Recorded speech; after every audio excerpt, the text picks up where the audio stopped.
Welcome to Spring LIB. In this exercise, we have a block A that's at the top of an incline that has a length of 5 meters and makes an angle of 30 degrees with the horizontal.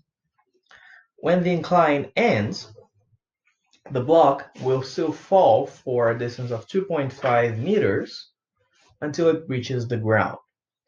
And our goal is to find what is the distance between the end of the incline and the point where the block hits the ground horizontally. So we want to calculate this R quantity here. So notice that what we need in order to solve this exercise is to know how to deal with gravity in an inclined plane.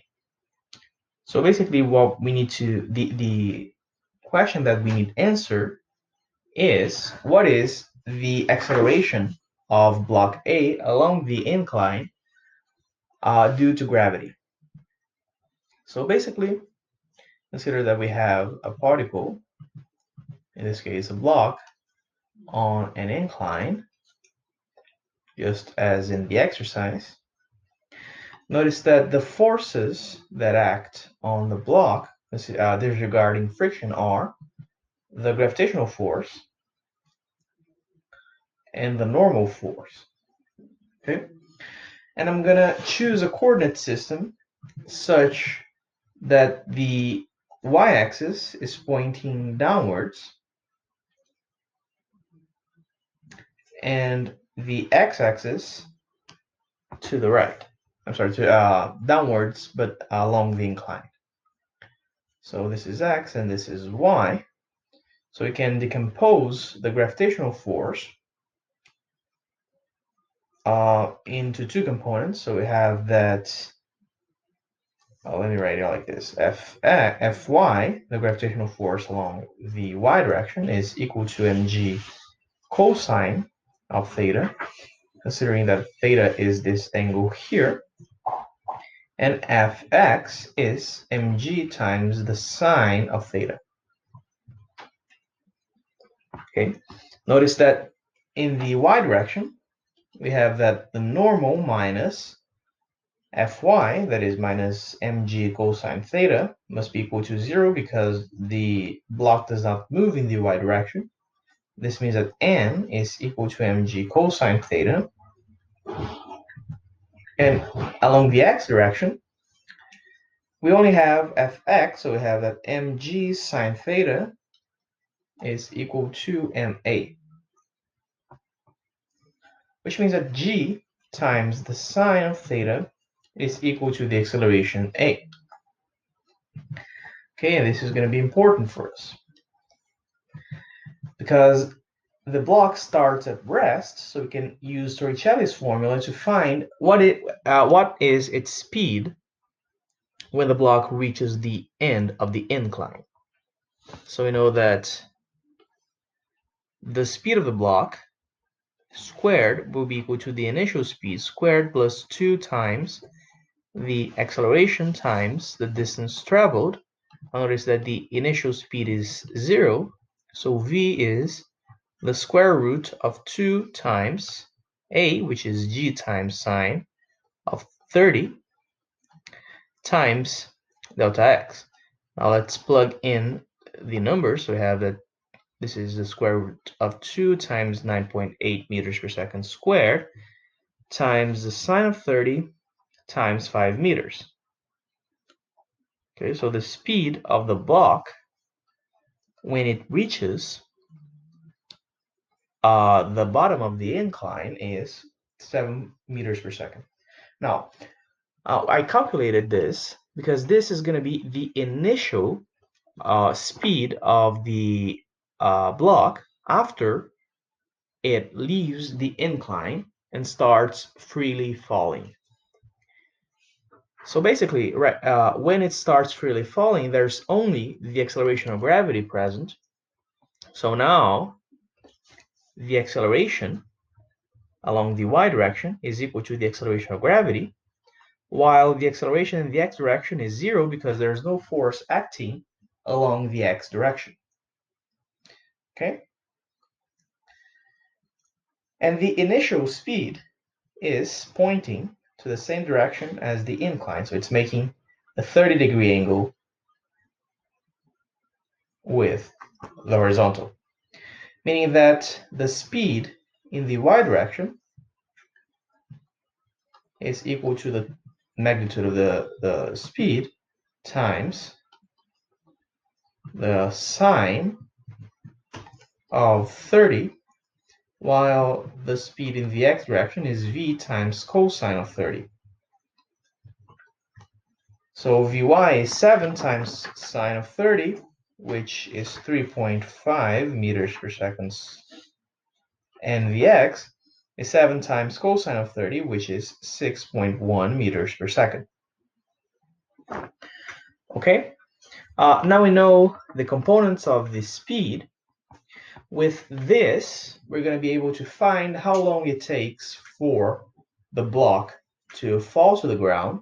And with the information of how much time it takes for the block to reach the ground, we're going to be able to find what is the distance r. Okay? So basically, first, I'm going to use the equation for the y-coordinate, and now I'm choosing.